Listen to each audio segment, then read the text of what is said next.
Coucou les frics, c'est Pixies. Aujourd'hui je vous parle Booktubaton. Alors, je vais vous présenter 7 livres que je ne noterai pas tout simplement parce que je n'ai pas eu le temps de le faire. On commence donc tout de suite par le premier que j'ai lu. Erik Orsena, La fabrique des mots. Pourquoi j'ai aimé ce livre? Tout simplement parce qu'il est très bien fait, c'est très ludique, ça s'adapte à tous les âges. C'est un dictateur qui trouve que son pays est trop bavard. Il donne une liste de 12 mots à adopter, les autres seront censurés et punis par la loi. On retrouve Jeanne, l'héroïne de La grammaire est une chanson douce que je n'ai pas lu encore puisque c'est mon premier Erik Orsena. Elle décide de se battre avec ses camarades de classe et sa maîtresse pour sauver la grammaire. Le livre m'a beaucoup plu parce qu'il était illustré et ça m'a redonné un petit peu envie de lire des livres un petit peu plus différents. Alors je vais vous montrer quelques illustrations, donc par exemple là il parle de mon chouchou. Je vous montre donc quelques images, donc celle-ci où il parle d'Alice au pays des merveilles. Celle-ci avec une double page en illustration, donc vous avez le dictateur et la maîtresse d'école juste ici. Ensuite vous avez des cartes donc comme ceci que j'ai trouvé magnifique. La carte de l'amour. Erik Orsena nous transmet le pouvoir de la langue française et la beauté des mots et j'adore ça. Second jour, second livre, c'est Eric Emmanuel Schmitt avec Oscar et la Dame en Rose. On suit Oscar dans ses aventures à l'hôpital, ce qu'on appelle les dames en rose, les vieilles dames qui donnent de leur temps pour aller voir les malades à l'hôpital. Et Eric Emmanuel Schmitt en parle très bien. Mamie Rose lui a conseillé d'écrire 12 lettres à Dieu. Je ne peux pas vous en dire plus, sinon je pense que je dévoilerai la moitié du livre vu qu'il est très court. Troisième lecture. J'ai lu Agnès Ledig avec Juste avant le bonheur. C'est l'histoire d'une caissière qui s'appelle Julie, elle a 20 ans, elle élève seule son fils Ludovic. Et un jour à sa caisse, elle va croiser Paul, donc qui vient tout juste de divorcer, qui a lui 50 ans. Il va lui proposer de partir en vacances avec lui et son fils en Bretagne. Ce roman est très bien, je le conseille.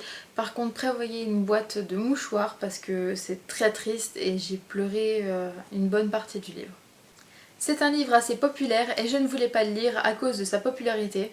Je me méfie beaucoup des nouvelles critiques et des nouveaux livres best-sellers. Au final, je ne regrette pas du tout de l'avoir lu, au contraire. Et voici donc pour les 3 premiers livres de mon Booktubaton. Je vais aller rendre ceux-ci et en prendre donc 4 autres pour finir la semaine.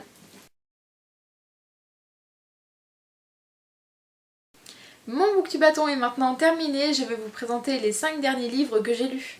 J'ai lu Jean Telet avec l'œil de Pâques. Je n'ai pas aimé ce livre, je n'ai pas compris, je n'ai pas su où il voulait en venir. C'est un des rares Jean Telet que je n'ai pas aimé du tout. On commence le livre 15 millions d'années avant le crime. On ne sait pas de quel crime il parle et il remonte dans le temps jusqu'au jour du crime et ensuite les jours qui suivent le crime. Le point positif, c'est que l'écriture m'a tenue en haleine jusqu'au jour du crime et après le jour du crime je me suis dit que les choses allaient un peu plus avancer et que ça allait être un peu plus intéressant, mais en fait pas du tout. Le point négatif, c'est qu'on s'attend à avoir justement une grosse révélation par rapport au crime et qu'en fait c'est quelque chose de très basique. 5e livre, Valérie Clos, Les Gosses. C'est une mère de famille de 40 ans divorcée qui nous parle de ses 3 enfants. Le premier étant un tir au flanc, la deuxième étant une Miss Beauté et la troisième étant une petite écolo. Ça donne des situations de la vie quotidienne que j'ai beaucoup aimé et à la fin on apprend donc que c'est vraiment son histoire personnelle et pour le coup ça m'a beaucoup plu. C'est des petites brèves de vie de famille que j'ai beaucoup aimé.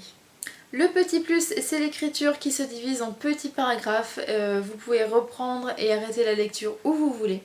Le petit moins, c'est que si vous cherchez une histoire, il n'y a pas vraiment d'histoire, c'est juste des brèves de vie de famille.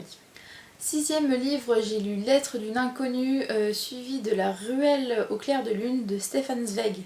C'est l'histoire d'un écrivain qui rentre d'un voyage et qui, en lisant son courrier, tombe sur une lettre d'une femme qui l'aurait aimée. Dans cette lettre, elle lui dévoile tous ses sentiments, ce qu'elle ressent pour lui et ce qu'ils ont vécu ensemble.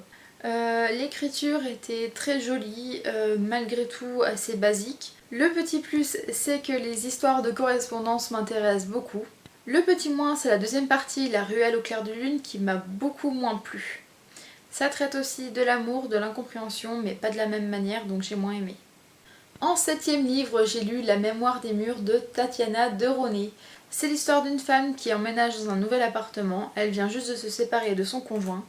Elle va apprendre que dans cet appartement, dans la chambre où elle dort, quelqu'un a été tué. Le petit plus, c'est que l'écriture est très accessible, on se met vite dans la peau du personnage et j'ai beaucoup aimé ressentir ce que la personne ressentait. Le petit plus, c'est la fin qui m'a vraiment plu. C'est une fin que j'aurais pu écrire et je l'aurais vue exactement de la façon où elle l'a racontée. Le petit moins, c'est ce moment où elle parle de la folie de l'assassin, j'aurais bien voulu creuser un petit peu plus. J'ai lu Le secret de Frédéric Lenoir. C'est l'histoire d'une mère de famille qui élève son fils, elle est assez pauvre. Un jour, Pierre, le fils, va aller se promener du côté d'un champ de roche. Il va y découvrir quelque chose de fabuleux, de merveilleux selon lui, et on ne saura pas jusqu'à la fin du bouquin ce qu'est ce moment merveilleux qu'il a vécu. Le petit plus, c'est que même si on s'ennuie un petit peu dans ce livre, on va aller jusqu'à la fin pour savoir quel est le secret de Pierre. Le petit moins, ce que je reprocherais, c'est que le secret n'est pas si formidable que ça en fait.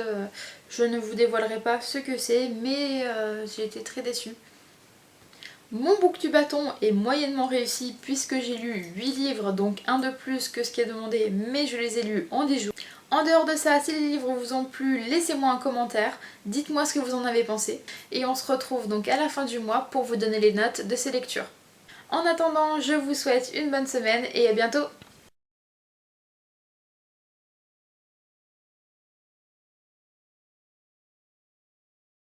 1, 2, 3. Tatania. Tatania. Tatania. Qu'est-ce que je peux en dire?